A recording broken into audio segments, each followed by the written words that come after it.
हजारों जातियों में बटा भारतीय समाज एक राष्ट्र कैसे बन सकता है, इस बात को हम जितनी जल्दी समझ लें उतना अच्छा होगा। अगर हम खुद को राष्ट्र कहते हैं तो मुझे यह कहना पड़ेगा कि एक छलावा है।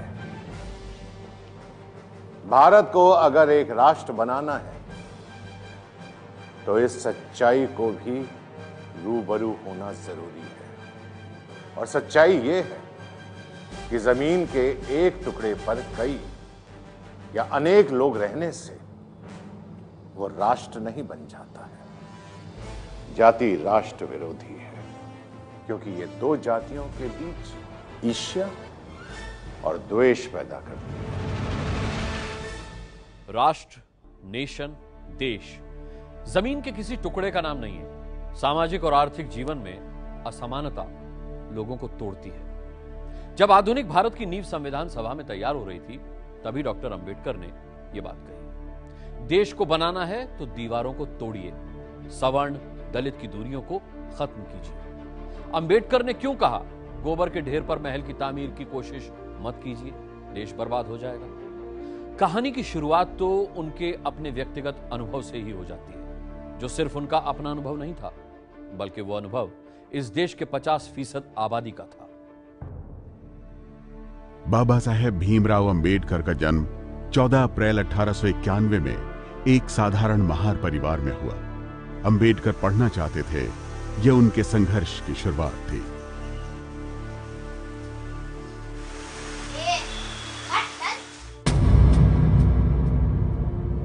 उस जमाने में दलितों को पढ़ने लिखने का अधिकार था ही नहीं। हालात तो ऐसे थे कि ऊंची जाति के लोगों ने उन्हें इसलिए पीटा क्योंकि उन्होंने उनके कुएं से पानी पिया था।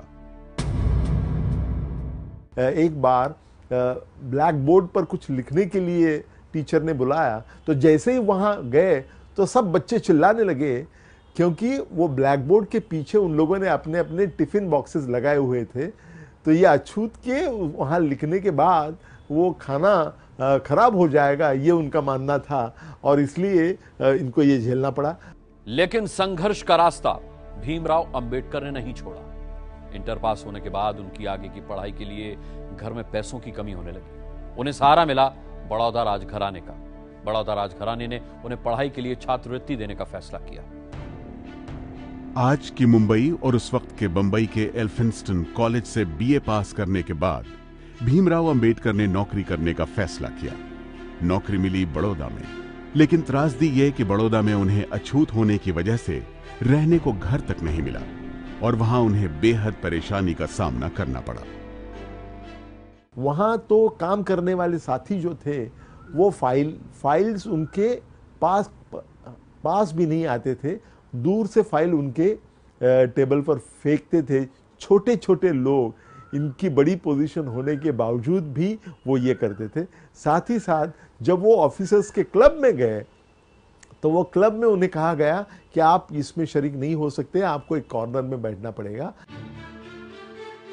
बड़ौदा के महाराज के जरिए बाबा भीमराव अंबेडकर को विदेश जाकर पढ़ाई करने का सुनहरा मौका मिला। कुछ ही सालों में विदेश के अलग अलग विश्वविद्यालयों से एमए, पीएचडी, डॉक्टरेट और बैरिस्टर एट लॉ जैसी कई बड़ी डिग्रियां हासिल की। इतना पढ़ लिखने के बाद भी डॉक्टर अंबेडकर बड़ौदा महाराज का एहसान कभी नहीं भूले और एक बार फिर उनके यहां नौकरी के लिए गए। लेकिन वहां उनके साथ एक बार फिर उनकी जाति की वजह से बुरा बर्ताव किया गया। आखिरकार उन्हें बंबई के एक कॉलेज में अर्थशास्त्र के प्रोफेसर की नौकरी मिल गई, लेकिन वहां भी उन्हें छुआछूत की वजह से कई बार अपमानित किया गया। इसके बाद उन्होंने वकालत शुरू की और वहां भी उन्हें हीन नजरों से देखा जाता था। लेकिन इतने सारे बुरे अनुभवों से डॉक्टर अंबेडकर ने हार नहीं मानी और एक नई शुरुआत की। सामाजिक बदलाव के लिए सीधे संघर्ष की लड़ाई की। इस संघर्ष का अगला पड़ाव बना बहिष्कृत हितकारिणी सभा, जिसकी शुरुआत डॉक्टर अंबेडकर ने 20 जुलाई 1924 को बंबई में की, जिसका मकसद दलितों में शिक्षा का प्रचार प्रसार और उनके रोजमर्रा की समस्या का निदान था। 1927 आते आते डॉक्टर अंबेडकर की शुरुआत एक आंदोलन की शक्ल लेने लगी थी। डॉक्टर अंबेडकर ने सबको पीने का पानी का हक मिले, इसको लेकर आंदोलन किया। उन्होंने महड में अछूत समुदाय को भी शहर की पानी की मुख्य टंकी से पानी लेने का अधिकार दिलाने के लिए सत्याग्रह चलाया। कई बार डॉक्टर अंबेडकर ने हिंदू धर्म के कट्टरवादी होने और उसके रीति रिवाजों के खिलाफ आवाज उठाई। यहां तक कि उन्होंने हिंदू धर्म के प्राचीन ग्रंथ मनुस्मृति को आग के हवाले कर दिया। उन स्मृतियों के आधार पर, उन कानूनी प्रावधानों के आधार पर अगर कोई समाज बनाया जाए तो वो समाज मनुष्य के रहने लायक समाज तो नहीं हो सकता है। इसलिए अंबेडकर ने उसको जलाया एक प्रतीक के रूप में कि ये पुरानी मूल्य और पुरानी मान्यताएं जिन्होंने दलित समाज को इतना कुचल कर रखा है, उसका अस्तित्व भी मैं स्वीकार नहीं करता हूँ। ये बताने के लिए मनुस्मृति का उन्होंने दहन किया। और अछूत समुदाय के लिए चला रहे अपने आंदोलनों की वजह से अंबेडकर एक जानी मानी हस्ती बन चुके थे। उन्होंने आजादी की लड़ाई का नेतृत्व करने वाली पार्टी कांग्रेस के खिलाफ भी मोर्चा खोला और महात्मा गांधी के खिलाफ भी। उनके मुताबिक शोषित वर्ग की सुरक्षा उसकी सरकार और कांग्रेस दोनों से स्वतंत्र होने में थी। हमें अपना रास्ता खुद ही बनाना होगा, स्वयं ही। राजनीतिक शक्ति शोषितों की समस्याओं का समाधान नहीं हो सकती। उनका उद्धार समाज में उचित स्थान पाने में ही है। उन्हें अपना रहन सहन बदलना होगा, उन्हें शिक्षित होना चाहिए। एक बड़ी समस्या उनकी हीनता की भावना को झकझोरना और उसके अंदर उस दैवीय असंतोष की स्थापना करने की है जो सभी ऊंचाइयों का सूत्र है। हजारों वर्षों से दलितों को और जनजातियों को जो मुश्किलों का जो सामना करना पड़ा है, उससे बचने के लिए उनकी एक अलग राजनीतिक पहचान होनी चाहिए। अगर उनको संघर्ष करना है तो ये सबको इकट्ठा होकर संघर्ष करना है। तो उनका प्रयास ये था कि इन सब की एक अलग पहचान हो, जिसमें शायद कांग्रेस का दखल ना हो, ना कि अंग्रेजों का दखल हो। डॉक्टर भीमराव अंबेडकर की अछूत समुदाय में बढ़ती लोकप्रियता की वजह से उनको 1931 में लंदन में दूसरे गोलमेज सम्मेलन में भाग लेने के लिए आमंत्रित किया गया। उनकी अछूतों को पृथक निर्वाचिका यानी सेपरेट इलेक्टोरेट देने के मुद्दे पर तीखी बहस हुई, लेकिन महात्मा गांधी धर्म और जाति के आधार पर सेपरेट इलेक्टोरेट देने के सख्त खिलाफ थे। 1932 में ब्रिटिश सरकार ने दलितों के लिए सेपरेट इलेक्टोरेट देने का फैसला कर लिया। इसके डॉक्टर अंबेडकर हिमायती थे। इस फैसले के खिलाफ गांधी जी ने अमरण अनशन शुरू कर दिया। महात्मा गांधी के समर्थकों के भारी दबाव के चलते डॉक्टर भीमराव अंबेडकर ने अपनी सेपरेट इलेक्टोरेट की मांग वापस ले ली। उन्होंने यही कहा था कि मेरे लिए एक बड़ा मुश्किल पेचीदा सवाल पैदा हो गया है। एक तरफ मेरे समाज का हित है और दूसरी तरफ है महात्मा जी का जिंदगी। तो उनकी जिंदगी मेरे हाथ में है। तो फाइनली उन्होंने वो समझौता कर लिया, जिसको पूना पैक्ट कहते हैं। वो पूना पैक्ट के जरिए ये मंजूर हो गया कि सेपरेट इलेक्टोरेट्स नहीं रहेंगे, स्वतंत्र मतदार संघ नहीं रहेंगे, लेकिन जॉइंट मतदार संघों में रिजर्वेशन रहेगा, पॉलिटिकल रिजर्वेशन रहेगा दलितों के लिए। 1936 में अंबेडकर ने स्वतंत्र लेबर पार्टी की स्थापना की। 1937 में केंद्रीय विधानसभा में चुनाव में उनकी पार्टी ने 15 सीटें भी जीती। अंबेडकर ने अपने राजनीतिक दल को अखिल भारतीय अनुसूचित जाति संघ में बदल दिया।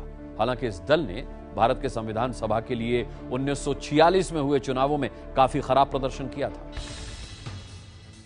अपने विचारों और गांधी व कांग्रेस की आलोचना के बावजूद सभी इस बात को मानते थे कि डॉक्टर B.R. अंबेडकर एक अद्वितीय विद्वान हैं, जिसके कारण जब 15 अगस्त 1947 में भारत की स्वतंत्रता के बाद कांग्रेस के नेतृत्व वाली नई सरकार बनी, तो उसने अंबेडकर को देश के पहले कानून मंत्री का पद दिया। 29 अगस्त 1947 को अंबेडकर को स्वतंत्र भारत के नए संविधान की रचना के लिए बनी संविधान मसौदा समिति के अध्यक्ष पद पर नियुक्त किया गया। अम्बेडकर बहुत ही कुशाग्र बुद्धि के व्यक्ति थे।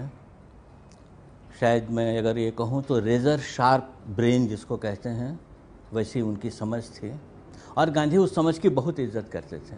इसीलिए जब पहली कैबिनेट बनी आज़ाद भारत की और जवाहरलाल जी उसकी लिस्ट बना करके गांधी जी को दिखाने आए कि इन लोगों को मंत्रिमंडल में ले रहे हैं, तो गांधी जी ने वो पूरी लिस्ट पढ़ी और एक ही सवाल पूछा जवाहरलाल जी से कि इसमें अंबेडकर का नाम क्यों नहीं है।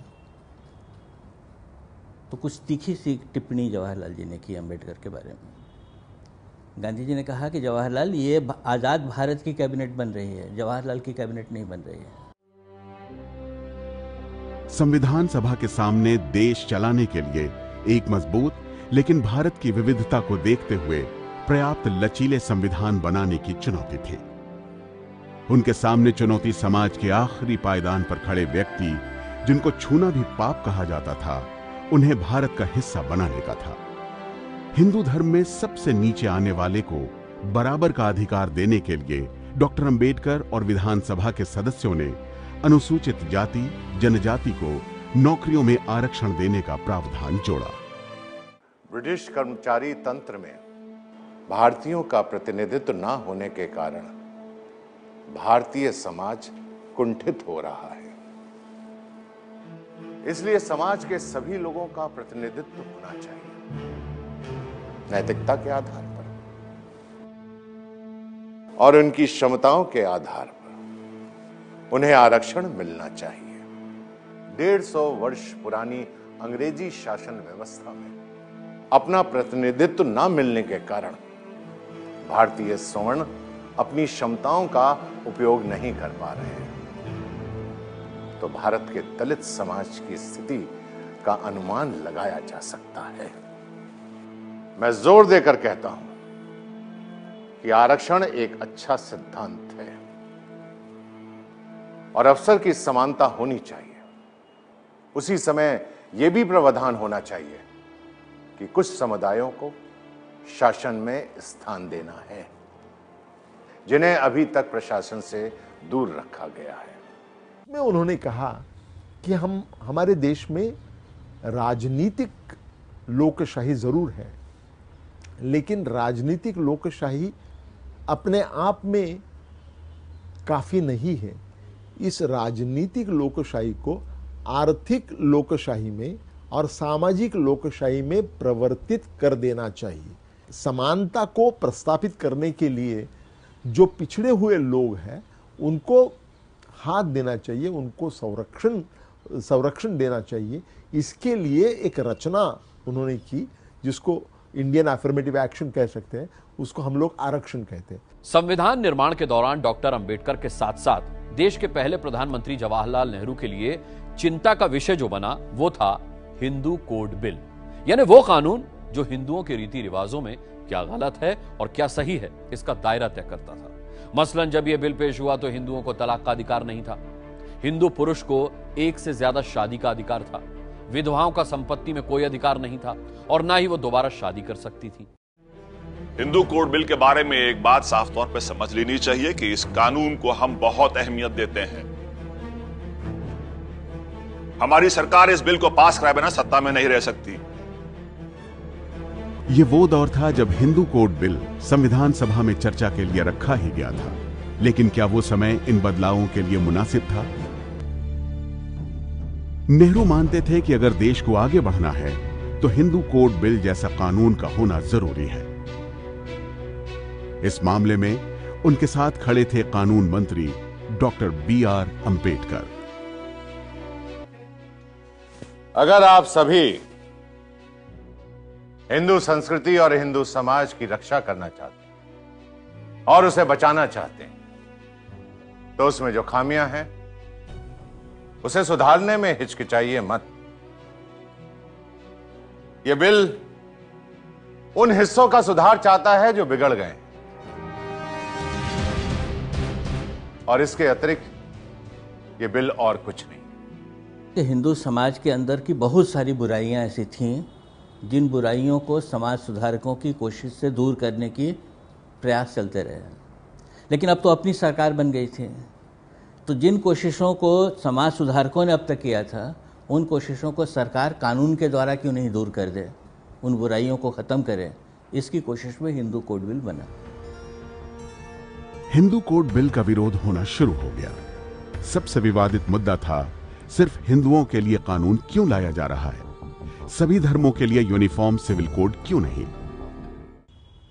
महिलाओं को अंतरजातीय विवाह करने की और डाइवोर्स देने की परमिशन, ये अभी तो नॉर्मल लगता है, लेकिन तब जब प्रपोज किया गया था तब ऐसे लगा कि इससे पूरी कुटुंब संस्था हमारी टूट जाएगी, संस्कृति को बहुत बड़ा धोखा हो जाएगा। तो जो ऑर्थोडॉक्स थे, कांग्रेस पार्टी के जो परंपरावादी थे और विपक्ष के जो परंपरावादी थे, वो सारे इकट्ठा हो गए और उन्होंने सबने मिलकर विरोध किया। देश के पहले आम चुनाव बस कुछ महीनों में ही होने वाले थे। प्रधानमंत्री नेहरू के सामने विकल्प घटते जा रहे थे। प्रधानमंत्री ने सही वक्त का इंतजार करना बेहतर समझा। कौन सी बात किस समय की जाए तो गले उतर जाएगी, और कौन सी बात अगर गलत समय पर करोगे तो वही लड़ाई का कारण बन जाएगी। इसके मूल्यांकन में जवाहरलाल जी में, जो प्रधानमंत्री थे देश के, और अंबेडकर साहब जो कानून मंत्री थे, उन दोनों के मूल्यांकन में फ़र्क हुआ। जवाहरलाल ने कहा नहीं, इसको टुकड़े टुकड़े में हम पारित करते हैं, एक साथ हिंदू कोड बिल अगर लाएंगे तो देश में बहुत अशांति फैलेगी, दूसरे लोग इसको स्वीकार नहीं करेंगे।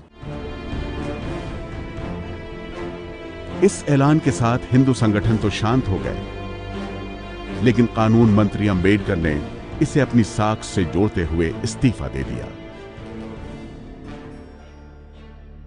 मैं हिंदू कोड बिल को इतना महत्वपूर्ण समझता हूं कि अपने मतभेदों के बावजूद मैं मंत्रिमंडल में बना रहा। इसलिए अगर मुझसे कुछ गलती हुई भी है तो भी भलाई करने की नीयत ही रही है। हो सकता है कि मेरे इस्तीफा देने का कोई फर्क ना पड़े, किसी को भी इसकी फिक्र ना हो, लेकिन मुझे अपने प्रति ईमानदार रहना चाहिए, और यह अब त्यागपत्र देने से ही मुमकिन है।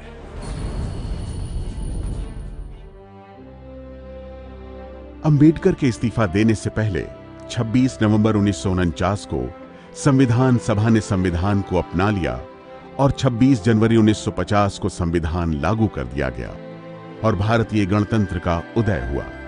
भारतीय संविधान की पूरी दुनिया में चर्चा हुई।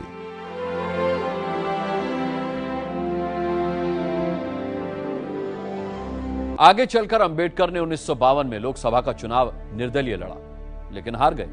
वो राज्यसभा के सदस्य बने, लेकिन हिंदू कोड बिल 1955-56 में 4 हिस्सों में पास हुआ। इसे क्रांतिकारी माना गया। इस कानून से एक बात और साफ हो गई, आज देश उन्हें संविधान निर्माता के तौर पर जानता है, दलितों के हक की लड़ाई लड़ने वाले के तौर पर जानता है, लेकिन इस हकीकत से कोई इनकार नहीं कर सकता कि समाज में महिलाओं को बराबरी का दर्जा देने वाले इन अहम कानूनों की नींव भी अंबेडकर ने ही डाली थी। बतौर कानून मंत्री वो महिलाओं के हक के लिए लड़े भी थे। हिंदू धर्म के अंदर भेदभाव के खिलाफ डॉक्टर अंबेडकर हर मोर्चे पर लड़ते रहे। आगे चलकर हिंदू धर्म के पुरातन पंथियों को झकझोरने के लिए अंबेडकर ने एक बड़ा फैसला किया। फैसला था हिंदू धर्म को छोड़ने का।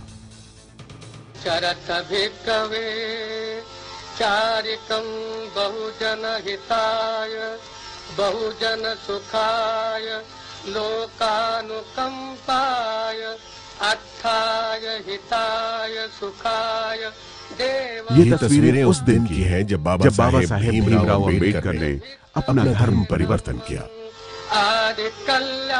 उन्होंने हिंदू धर्म को छोड़कर बौद्ध धर्म को स्वीकार कर लिया। हिंदू धर्म को छोड़ने का फैसला अचानक नहीं था। 1935 में अंबेडकर ने सार्वजनिक तौर पर घोषणा की थी, भले ही मेरा जन्म एक हिंदू धर्म में हुआ है, किंतु मेरी मृत्यु हिंदू के रूप में नहीं होगी। हिंदू धर्म को छोड़ना धर्म परिवर्तन नहीं, बल्कि गुलामी की जंजीरों को तोड़ने जैसा है। इसलिए डॉक्टर भीमराव अंबेडकर हिंदू धर्म को छोड़कर बुद्ध की शरण में चले गए।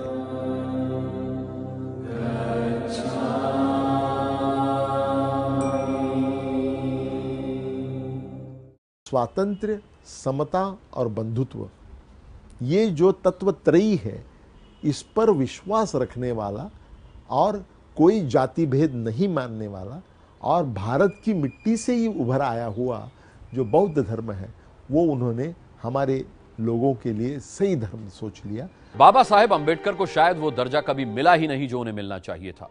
वो एक राष्ट्र, बिना भेदभाव के समानता वाले राष्ट्र की बात करते थे। देश के संविधान के निर्माता कहे जाने वाले बाबा भीमराव अंबेडकर की जयंती पर आज हम उनके उस दौर के विचारों को याद कर रहे हैं जो आज के दौर में भी उतने ही प्रासंगिक हैं।